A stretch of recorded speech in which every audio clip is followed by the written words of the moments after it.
तीर्थ स्थान से नहीं, तीर्थ मन से प्रकट होता है। कथा आती है श्री रैदास जी की। रैदास जी को जब गंगा स्नान करते समय ठाकुर जी मिले ना, तो रैदास जी का एक नियम था, वो घूमते ही रहते थे। कभी ऋषिकेश चले गए, कभी बद्रीनाथ, कभी वृंदावन, कभी रामेश्वरम। लेकिन जैसे ही ठाकुर जी उनकी सेवा में आए तो रैदास जी बोले, अब तो मैं कहीं जा ही नहीं पाऊंगा। क्यों? ठाकुर जी का भोग लगाना, ठाकुर जी की आरती सेवा, क्या करूं? तो रैदास जी ने अपनी कुटिया में ही कागज पर तीर्थों के नाम लिखे और अपनी कुटिया में जगह जगह चिपका दिए। ये हरिद्वार, ये ऋषिकेश, बद्रीनाथ, वृंदावन, ये रामेश्वरम, इस प्रकार अपनी कुटिया में सारे तीर्थों के नाम लिख दिए। सुबह अपने ठाकुर जी की सेवा करते और ठाकुर जी से कहे, ठाकुर जी आज कहाँ चलोगे बताओ? ओहो बड़ी गर्मी हो गई ठाकुर जी, चलो बद्रीनाथ चल रहे हैं, ऋषिकेश चल रहे हैं, बढ़िया ठंडन शीतल हवा होगी, वहां पहाड़ों की वादियां। ठाकुर जी की चौकी उठाते और जहां ऋषिकेश नाम की चिट होती उसके नीचे धर देते। आहा देखो गंगा जी बह रही हैं, ठाकुर जी क्या सुंदर पर्वतमालाएं दिख रही हैं, रिमझिम बारिश हो रही है, संत जन विचरण कर रहे हैं, हर हर शंभू का कहते हुए सब लोग नहा रहे हैं, महादेव की उपासना कर रहे हैं। इस प्रकार से अपनी कुटिया में ही तीर्थ का चिंतन करके, और रैदास वास्तव में उस तीर्थ में ही पहुंच जा, तीर्थ में नहीं पहुंचते थे, अपनी कुटिया में तीर्थ को प्रकट करते थे। रैदास जी की जीवनी में बताया जाता है कि जिस गांव में रैदास जी रहते थे उसमें कभी कभी जेठ के महीने में भयंकर गर्मियों में ठंडी शीतल हवा चलने लगती थी। तो गांव के लोग चर्चा करते, अरे भाई बड़ी ठंडी हवा चल रही है, शॉल निकालो, कंबल निकालो, जेठ का महीना इतनी ठंडी हवा क्यों?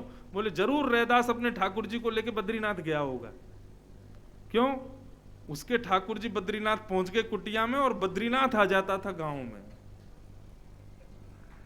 और कभी कभी ठंडी के महीने में जहां पर शीतल ब्यार चलती थी, रैदास जी कुकुड़ते हुए ठाकुर जी बड़ी सर्दी हो रही है, कहां चलें? दक्षिण चलते हैं, रामेश्वरम, वहां सर्दी नहीं पड़ती।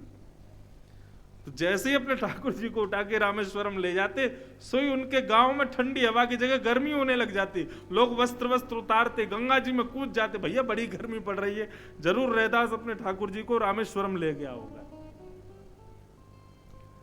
तीर्थ हमारे हृदय में बसता है, हमारी मानसिकता में बसता है, हमारी बुद्धि में बसता है, हमारे ज्ञान में बसता है, हमारे विवेक में बसता है। यदि वहां तीर्थ नहीं है तो आप विश्वास मानिए, आप देह से भी तीर्थ में नहीं हो, आपके पिकनिक स्पॉट पे ही हो। पहले तीर्थ को बुद्धि में, मानसिकता में, हृदय में, अपने रोम रोम में बसाओ, तब वहां जाओ। केदारनाथ कितना पवित्र स्थान, बद्रीनाथ, लोगों को लगता है कि मनाली और ये सब घूमते घूमते बहुत थक गए, अब काय को अब चलो इनको यहां जाते। अरे ये साधारण स्थान नहीं है, इन स्थानों की भी श्रेष्ठता इसलिए क्योंकि ठाकुर जी ने इनको चुना। पहले उनको अपने हृदय में तो धारण करो, अपनी बुद्धि में तो लाओ, अपनी मानसिकता में तो तीर्थ को बसाओ, उसके बाद जब आप वहां जाओगे, विश्वास मानिए, पहले वृंदावन को कम से कम 1 वर्ष तक सुनिए।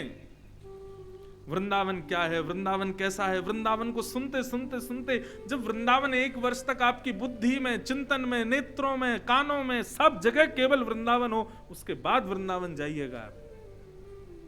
आपको दर्शन के लिए बिहारी जी के मंदिर में जाने की जरूरत नहीं है। वृंदावन प्रवेश करते ही जहां नजर घुमाओगे वहीं बिहारी जी दिखेंगे, हर कण कण में बिहारी जी का दर्शन होगा।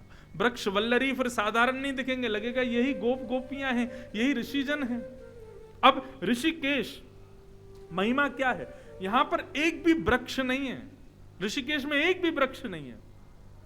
ऋषिकेश में सब ऋषि हैं और ये सब ऋषि नारायण से आज्ञा मान करके इस स्थान को पुनीत करने के लिए, इस स्थान पर अपनी योग्यताओं को पाने के लिए वृक्ष बन करके यहां भजन कर रहे हैं, इसलिए इसको ऋषिकेश कहा गया।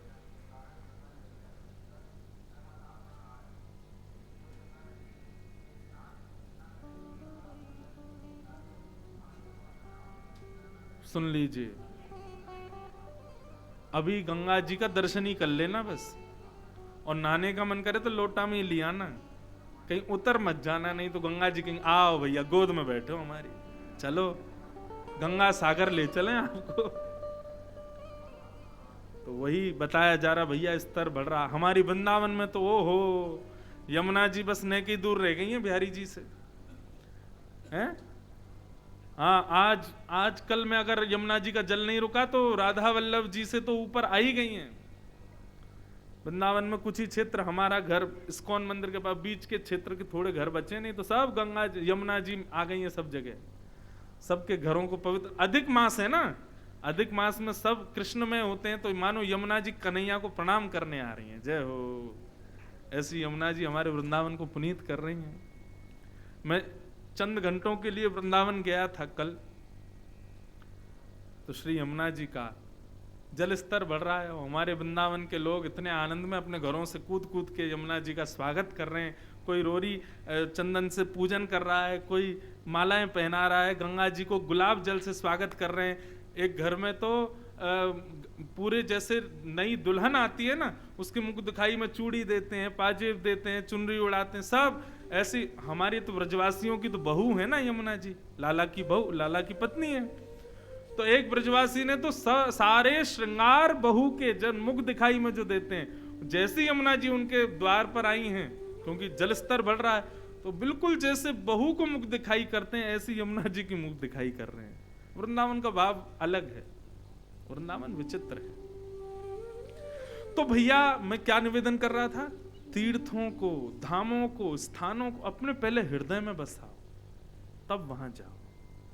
नहीं तो निश्चित मानिए आप अपराध कर बैठेंगे तीर्थ में। पहले वहां की महिमा को जानो।